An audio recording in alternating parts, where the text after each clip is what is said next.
अचानक भरे मंच से जब इजराइल के प्रधानमंत्री नेतन्याहू ने माइक से पीएम मोदी का नाम लिया तो पूरा हॉल तालियों से गूंज उठा। Narendra Modi, you're late. And we are going to discuss all sorts of cooperation. Parliament Knesset ने तालियां बजाकर, देर तक तालियां बजाकर इसको अप्रिशिएट किया। इजराइल ने भारत को गोल्डन होराइजन नाम की एयर लॉन्च्ड बैलिस्टिक मिसाइल यानी कि ALBM देने का ऑफर दिया है। क्योंकि मोदी साहब जो हैं वो भी तो नेतन्याहू के इत्तेहादी भी हैं, दोस्त भी हैं। नेतन्याहू तो है ही, मोदी कितना खतरनाक है ये भी हम जानते हैं कि उसको बस फॉल्स फ्लैग ऑपरेशन करना है और जंग शुरू कर देनी है। इसराइल और भारत में 1960 की दहाई में फौजी ताउन शुरू हो गया था, लेकिन अब मोदी और नेतन्याहू इसे एक नई बुलंदियों पर पहुंचाना शुरू हो गए हैं। पाकिस्तान को भी उससे पैगाम चला गया कि जी इजराइल इंडिया के बारे में क्या ख्याल रखता है या क्या व्यू रखता है। Indian arm forces and Israeli arm forces are like this.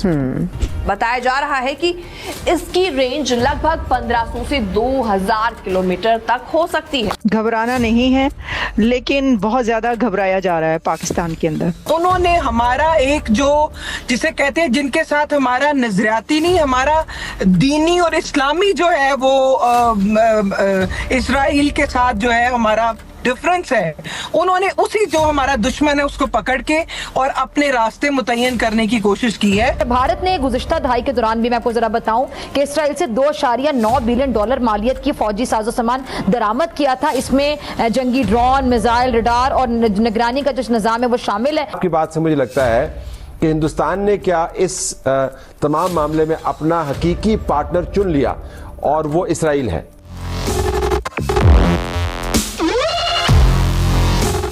जय हिंद दोस्तों, मेरा भारत महान्यूज़ चैनल में आपका स्वागत है। दोस्तों, डिफेंस वर्ल्ड में एक नया हंगामा शुरू हो गया है। इजराइल ने इंडिया को ऐसी मिसाइल ऑफर की है जो गेम पलटने की पावर रखता है। इसका नाम है गोल्डन होराइजन। ये कोई आम मिसाइल नहीं है बल्कि एक एयर लॉन्च बैलिस्टिक मिसाइल है और इजराइल ने ये टेक आज तक किसी और कंट्री को ऑफर नहीं की। मतलब इंडिया इस डील में इजराइल का फर्स्ट एवर पार्टनर बन सकता है। अब बात करते हैं इसकी पावर की। गोल्डन होराइजन की सबसे बड़ी खासियत ये है कि इसकी हाइपरसोनिक स्पीड ये मिसाइल टर्मिनल फेज में मैक 5 से भी ज़्यादा की स्पीड टच करती है। कंपेयर करें तो हमारी अपनी ब्राह्मोस मैक 3 तक जा सकती है, पर यह उससे भी ज़्यादा फास्ट और लीथल है। इतनी स्पीड का मतलब है कि दुश्मन के एयर डिफेंस सिस्टम को इसे ट्रैक करके रोकने का टाइम ही नहीं मिलेगा। Basically it's unstoppable. इसका मेन मकसद है डीप स्ट्राइक। ये एक बंकर बस्टर मिसाइल है। अगर दुश्मन ने अंडरग्राउंड कमांड सेंटर या न्यूक्लियर फैसिलिटी बना रखी है तो गोल्डन होराइजन उन्हें मिट्टी में मिला देगी। इसकी रेंज 800 किलोमीटर से 2000 किलोमीटर तक हो सकती है और बेस्ट पार्ट, इसमें हमारे सुखोई Su-30 MKI से लॉन्च किया जाएगा। इसका मतलब इंडियन एयरफोर्स को दुश्मन की टेरिटरी में घुसने की ज़रूरत ही नहीं है, दूर से ही काम तमाम।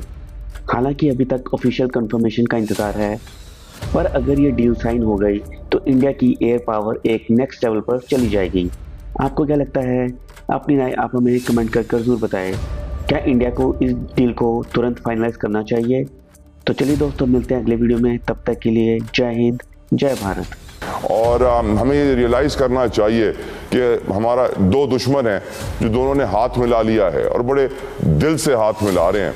और जो आवाजें उठाई जा रही हैं, जो चीखें निकल रही हैं और जो घबराहट हो रही है, नेतन्याहू का क्या उसका बाप भी अगर साथ मिल जाए तो इंशाअल्लाह ताला उम्मत मुसलमान को और पाकिस्तान को नुकसान नहीं पहुंचा सकते। बैटल टेस्टेड वेपन सिस्टम्स को जो आपके पास तो चाइनीज जो आते हैं वो वाले, वो मेरे ख्याल सेमिनार में जो दिखाए जाते हैं वो वाले वेपन सिस्टम्स होते हैं जिसमें हमारा विश्वास नहीं है। We want battle tested and Israel के पास वो सिस्टम्स हैं जो उसने रोजाना अपनी बैटल में टेस्ट करे हुए हैं। उसमें इन तमाम हालात वाक़यात को सामने रखकर एक ऐसा लाइन ऑफ एक्शन बनाई जानी चाहिए कि पाकिस्तान को अपने न्यूक्लियर प्रोग्राम की फिक्र करनी चाहिए, अपनी फिक्र करनी चाहिए और ये छोड़ दें कि जी अब हम अमेरिका और ईरान में सुलह करा देंगे। हमें सिक्योरिटी का अपना फिक्र है, क्योंकि जो ये अलायंस बन रहा है वो पाकिस्तान की सिक्योरिटी के ऊपर किसी ना किसी तरह से उस पर जद पड़ती है। आप उसमें जा सकते हैं, आप उस पर डिबेट कर सकते हैं। हैं, सब कर सकते हैं, बता सकते हैं, उसको एग्री भी किया जा सकता है उसके ऊपर।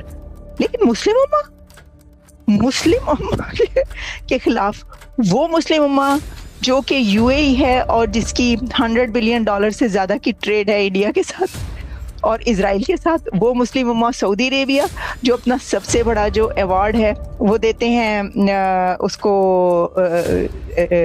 नरेंद्र मोदी को। सऊदी अरेबिया पे जब वो जाते हैं तो सऊदी अरेबिया का द हाईएस्ट सिविल अवार्ड दिया जाता है भारतीय प्रधानमंत्री नरेंद्र मोदी साहब को। आप कह रहे हैं मुस्लिम उम्मा, ये मुस्लिम उम्मा के लिए तो थ्रेट नहीं है। हाँ, ये आप बना दे तो और है, पाकिस्तान के लिए थ्रेट अगर है तो उस पर आप बात कर सकते हैं। अच्छा जी, अब मैं आपको बताती हूँ कि आगे जो है वो क्या क्या चल रहा है और क्या क्या नहीं चल रहा। हाँ जी, पाकिस्तान मुस्लिम उम्मा concern over Israel's hexagon alliance plan with India. Head of Indian prime minister Narendra Modi जो है वो जाने से पहले ये बातें शुरू हो गई थी। अच्छा, उन्होंने हमारा एक जो जिसे कहते हैं, जिनके साथ हमारा नजरियाती नहीं, हमारा दीनी और इस्लामी जो है वो इजराइल के साथ जो है हमारा डिफरेंस है, उन्होंने उसी जो हमारा दुश्मन है उसको पकड़ के और अपने रास्ते मुतय्यन करने की कोशिश की है। और मैं ये समझती हूँ कि नेतन्याहू का क्या उसका बाप भी अगर साथ मिल जाए तो इंशाअल्लाह ताला उम्मत मुसलमान को और पाकिस्तान को वो नुकसान नहीं पहुंचा सकते। जैसा कि आपने देखा कि फ्रांस, इन्होंने जो तजारती जो मुआहदे किए थे और फ्रांस के साथ, और वहां से उन्होंने तैयारे मंगवाए थे, उन्होंने जब देखा कि ये भी नाकाम हो गए हैं और पाकिस्तान के पास जदीद टेक्नोलॉजी है, तो वो अपने हाथ पांव मारने के लिए दरबदर हो रहा है। मगर हर बंदे को इख्तियार हासिल है कि वो अपनी बेहतरी के लिए काम करे, वो अपने मुल्क के लिए कर रहे हैं, करें। लेकिन हमारे जो सिपह सालार हैं, हमारे जो फील्ड मार्शल हैं, और अल्हम्दुलिल्लाह उनकी पेशा बनाना जो महारत है सैयद आसिम मुनीर साहब की, उसके आगे ये लोग नाकाम हैं। इंशाअल्लाह ताला हमारी जो फौज है, वैसे आप सही कह रही हैं, मैं एग्री करता हूँ शुमाइला साहबा। वैसे आपकी नज़र में पाकिस्तानी फोर्सेस ने, पाकिस्तानी हुक्मरानों ने, पाकिस्तानी कौम ने फ़लस्तीन के लिए कुछ किया मैडम आपकी नज़र में? मैं यहाँ पे ये कहना चाहूँगी कि फ़लस्तीन का जो मुकदमा प्राइम मिनिस्टर मोहम्मद नवाज शरीफ साहब ने जिस तरह से पेश किया यूएन में और पूरे इक़वाम आलम के सामने, इससे पहले कोई मिसाल नहीं मिलती। और दूसरी बात आपको याद होगा कि जब 20 नकाती एजेंडा बना था कि फौरी तौर पे जंग बंदी होनी चाहिए गाज़ा के अंदर, और जो इसराइली जो पट्टी है वहाँ से आपको इमदाद जो और फूड जो है उसकी फराहमी होनी चाहिए फौरी तौर पे, जो नस्ल कशी है उसको बंद होना चाहिए, खून की नदियाँ बह रही हैं गाज़ा के अंदर, फ़लस्तीन के अंदर, उसको बंद होना चाहिए। तो आपको याद होगा कि उसमें सबसे बड़े स्टेक होल्डर और हमारी सेइंग थी